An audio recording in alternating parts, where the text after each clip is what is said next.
जय हिंद साथियों। CGPSC exam के लिए मैं आप लोगों को ना बहुत ही बवंडर क्वेश्चन देने वाला हूँ। बाई चांस जो प्रश्न मैं अभी बता रहा हूँ वो नहीं आता है तो इससे रिलेटेड जो कुछ समझा के बताऊंगा, अगर वो आ जाता है तो उसका उत्तर भी आप दे पाओ। तो इस प्रकार से मैं कुछ प्रश्नों को आपको दे रहा हूँ। बस इन प्रश्नों को आपको देखना है और सुनना है और समझना है। तो चलो शुरू करते हैं। तो देखो, पहला प्रश्न क्या है। गुप्त काल का कौन शासक भारतीय नेपोलियन के नाम से जाना जाता है? अब ये जो गुप्त है ना, ये चंद्रगुप्त मौर्य नहीं है, याद रखना। चंद्रगुप्त मौर्य और गुप्त जो है ना वो अलग अलग है, ठीक है। वो मौर्य साम्राज्य है और ये गुप्त साम्राज्य है। मौर्य साम्राज्य में चंद्रगुप्त मौर्य ने शुरू किया था, उसका बेटा जो है बिंदुसार है, बिंदुसार का बेटा अशोक है। लेकिन इसमें क्या है, चंद्रगुप्त ने शुरू किया था, समुद्रगुप्त है, फिर कुमारगुप्त, स्कंदगुप्त, और इसमें जो विक्रमादित्य है ना, चंद्रगुप्त द्वितीय के नाम से जानते हैं, जो विक्रमादित्य की जो कहानी हम सुनते हैं, पढ़ते हैं, जो पीछे में जो भूत है उसको लेकर चल रहा था ना, ये वाला जो कहानी आप लोगों ने सुना है, ये विक्रमादित्य चंद्रगुप्त द्वितीय इसी परिवार का है। समुद्रगुप्त चंद्रगुप्त द्वितीय नाम है उसका रियल नाम, और उसे विक्रमादित्य के नाम से जानते हैं। तो ये वही विक्रमादित्य वाली कहानी का एक हिस्से वाला जो व्यक्ति है ना, गुप्त परिवार, उसके बारे में हम लोग देख रहे हैं। तो जो गुप्त परिवार में नेपोलियन जो कहा जाता है वो समुद्रगुप्त को कहा जाता है। किसे कहा जाता है? उत्तर लेना है आपको, समुद्रगुप्त लेना है। ठीक है, समझ में आ रहा है? क्या लेना है उत्तर? समुद्रगुप्त लेना है। समुद्रगुप्त जो है वो चंद्रगुप्त के बाद ना शासक बना था। और ये जो समुद्रगुप्त है अपने आप को ना लिच्छवी दौहित्र कहवाता था। हो सकता है उसे इसमें कुछ अलग महसूस होता था। कहते हैं कि इसे अपने आप में लिच्छवी दौहित्र कहलाने में गर्व महसूस होता है, इस प्रकार से इसे कहा जाता है। और इसी के दरबारी कवि जो थे ना, हरिसेन थे। हरिसेन के बारे में आप लोगों ने सुना है? नहीं सुने तो जान लो कि हरिसेन से पूछा जाता है कि प्रयाग प्रशस्ति की रचना किसने की है, कहते हैं तो हरिसेन ने की है। तो प्रयाग प्रशस्ति से अगर प्रश्न आता है तो उत्तर क्या लेना है? हरिसेन का नाम लेना है। ठीक है, वही उत्तर आपको टिक करना है। ठीक। और ये जो प्रयाग प्रशस्ति है, इसके बारे में जिक्र जो है ना स्तंभ में भी है। और अशोक जो है, अशोक अभी आ रहा है मौर्य समाज, ठीक है, सम्राट अशोक जो है मौर्य सम्राट से। तो अशोक जो है ना, उन्होंने जो प्रयाग प्रशस्ति जो है ना, तो उसी में ना शांति प्रिय की क्या है घोषणा को लिखवाया था। मान लो एक स्तंभ में प्रयाग प्रशस्ति वाला जो स्तंभ जो लिखा हुआ था उसी में इन्होंने लिखवाया था। और समुद्रगुप्त ने अपने विजय के अभियान के द्वारा एक अश्वमेघ यज्ञ करवाया और इसने एक सिक्के पर यूप खुदवाई। अब यूप क्या है मुझे भी नहीं पता, पर यूप खुदवाई इन्होंने। ठीक है, चलो आगे देखते हैं नेक्स्ट प्रश्न। इसके बाद देखो दूसरा प्रश्न, कालिदास की साहित्यिक कृति कौन सी नहीं है? तो मुझे पता है मेघदूत है, ऋतु संहार है, और विक्रमोर क्या है, विक्रमोर वर्षियम, ठीक है, ये है। और ये जो है ना मृच्छक टिकम जो है ये नहीं है, तो ये आपको उत्तर में लेना है। ठीक है, इसके अलावा सबसे ज्यादा फेमस जो है ना अभिज्ञान शाकुंतलम जो है सबसे फेमस इसकी कृति है, ठीक है, कालिदास की। अगला प्रश्न देखो, किस सिख गुरु के मृत्यु के लिए औरंगजेब जिम्मेदार है? तो औरंगजेब, देखो सबसे पहले हम थोड़ा सा फ्लैशबैक में आते हैं। जहांगीर के समय में अर्जुन देव थे, ठीक है, सिख के गुरु थे। तो अर्जुन देव जो सिख के छठवें गुरु है, ठीक है, सिख के कौन से गुरु है? छठवें गुरु अर्जुन देव। तो अर्जुन देव को जहांगीर ने फांसी दे दी थी सन 1606 में। हम थोड़ा सा फ्लैशबैक में जा रहे हैं ना। 1606 में अर्जुन देव को फांसी दे दी गई थी। लेकिन ये फांसी क्यों दी थी? फांसी इसलिए दिया था अर्जुन देव को जहांगीर ने कि इन्होंने ना उसके जो पुत्र है उसकी सहायता की थी। ठीक है, उसके पुत्र की सहायता की थी। और इसके पुत्र जो है, जहांगीर के जो पुत्र है वो विद्रोह कर रहे थे। तो विद्रोह कर रहे थे और उसकी सहायता कर रहा था अर्जुन देव, इसलिए उसे फांसी दे दी थी। लेकिन औरंगजेब जो है वो ऐसा कुछ नहीं है ना। ये जो है धार्मिक प्रचार करना चाहता था। तो धार्मिक प्रचार के कारण क्या हुआ कि एक कह सकते हैं नीति बनाई, इन्होंने एक नीति बनाई जिसमें ना सभी को क्या करना है कि मुस्लिम धर्म अपनाना है कह के, ठीक है, एक नीति बनाई जिसमें मुस्लिम धर्म अपनाना है कह रहा है ये। तो इस्लाम को स्वीकार नहीं करना चाहता था कौन? तेज बहादुर सी। ये 1765 की बात है ना, 1700 की बात है, मतलब लास्ट में बताऊंगी इसकी मृत्यु वाला जो डेट है वो 1765 है। तो ये स्वीकार नहीं करना चाहता था, तो ये स्वीकार नहीं करना चाहता था, स्वीकार नहीं किया। तो इस वजह से औरंगजेब ने तेज बहादुर सिंह को क्या कर दिया? फांसी दे दिया, ठीक है, हत्या करवा दिया, जो भी हो फांसी दे दिया, हत्या करवा दिया। तो जो गुरु तेज बहादुर सिंह है ना, ये जो गुरु तेज बहादुर सिंह है, तो यहाँ पे किसकी क्या बोला, सिख गुरु की मृत्यु के लिए औरंगजेब जिम्मेदार है, तो ये गुरु तेज बहादुर के लिए, ठीक है, ये 8वां गुरु है। तो 8वां गुरु इसी के लिए ये क्या है, औरंगजेब इसके लिए जिम्मेदार है। समझ में आ गया? चलो आगे देखते हैं। और 10वां गुरु कौन है? 10वां गुरु जो है गुरु गोविंद, ये फेमस गुरु है ना सभी के सभी। जो 10वां गुरु है ये ज्यादातर लोग इससे सबसे ज्यादा जानते हैं। तो ये इनकी मृत्यु जो है ना 1708 में होता है। एक ना अफगानी जो है ना इसको ना मार दिया था, ठीक है, हत्या कर दिया था इसका। चलो आगे देखते हैं। इसके बाद मैं आपको दिखाने वाला हूं अगला प्रश्न। देखो थोड़ा थोड़ा मैं स्टोरी बताते चलूंगा, मुझे जो स्टोरी याद है मैं वही बताऊंगा, ठीक है। ठीक है, चौथा प्रश्न देखो, पानीपत का प्रथम युद्ध किसके मध्य हुआ था? तो पानीपत का प्रथम युद्ध के बारे में जानते हो? नहीं जानते हो ना, तो मैं थोड़ा सा बता देता हूँ। पानीपत का प्रथम युद्ध जो है वो सन 1526 में 31 अप्रैल 1526 में पानीपत का प्रथम युद्ध बाबर और इब्राहिम लोदी के मध्य हुआ था, जिसमें बाबर जो है विजय हुए थे।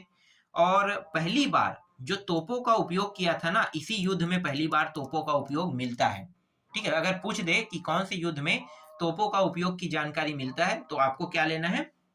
पानीपत के प्रथम युद्ध लेना है, ठीक है, पानीपत के प्रथम। और पानीपत के जब प्रथम युद्ध को बाबर ने जीता, तो जो काबुल के निवासी उन सभी को एक एक चांदी के सिक्के दिए, और इन्हें एक उपाधि भी मिला इसी कारण, ठीक है, चांदी के सिक्के देने के कारण इन्हें एक उपाधि मिला, जिसे कहते हैं कलंदर की उपाधि से मिला, कलंदर की उपाधि। और इनके एक सेकंड, इसके क्या है, क्या बोलते हैं उसको, इनके बाबर में प्रसिद्ध एक मुझे याद नहीं आ रहा है नाम, ठीक है, बाद में देखेंगे। निशानेबाज का हो, हाँ ठीक है, निशानेबाज याद आ गया, ठीक है, यहाँ पे दिया भी है, ठीक ठीक, यहाँ पे दिया है, निशानेबाज है उस्ताद अली और मुस्तफा खां था, ठीक है। ये दोनों का नाम बहुत बार पूछा गया प्रश्नों में।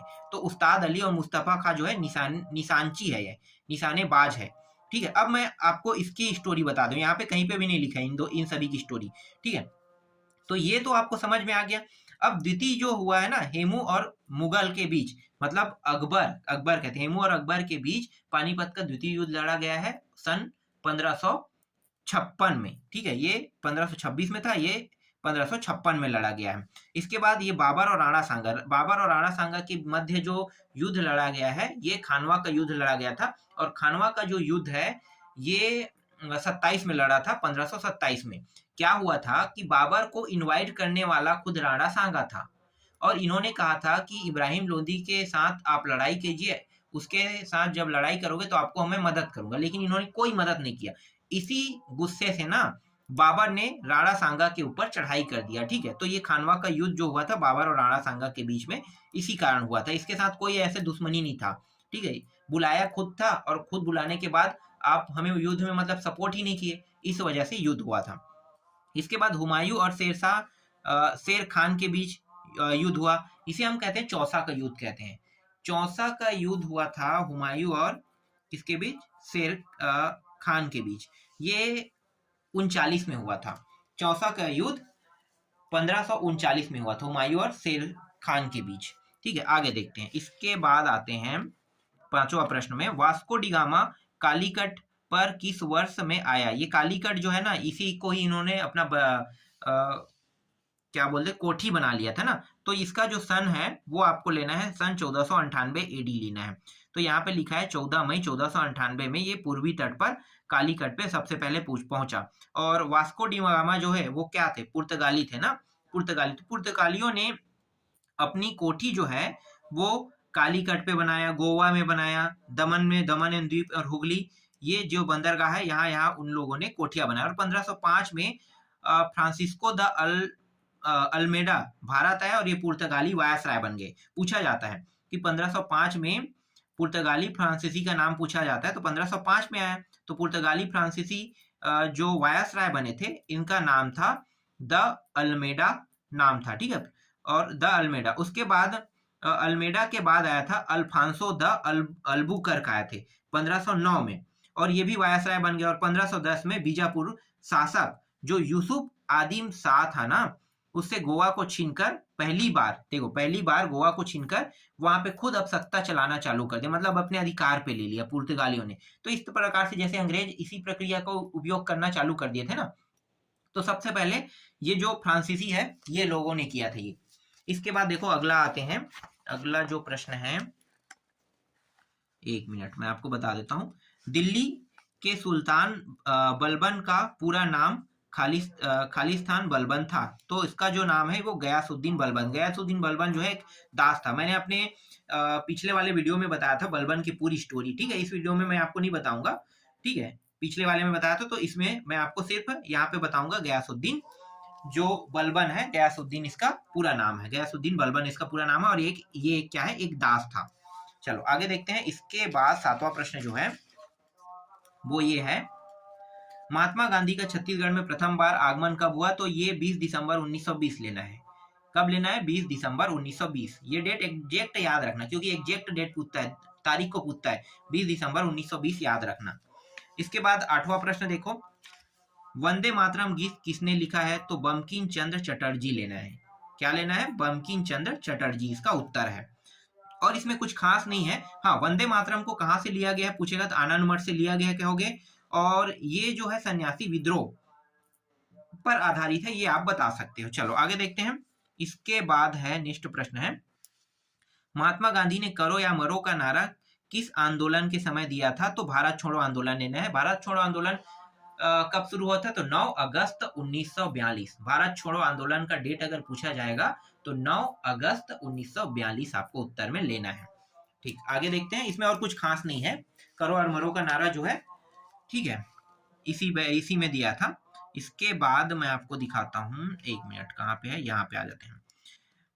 1857 के विद्रोह के समय भारत के गवर्नर जनरल कौन थे? तो लॉर्ड केनिंग लेना है। लॉर्ड केनिंग जो है ना, ये गवर्नर जनरल थे, अंतिम गवर्नर जनरल और प्रथम वायसराय बने थे, ठीक है। अंतिम गवर्नर जनरल और प्रथम वायसराय लॉर्ड केनिंग ही है।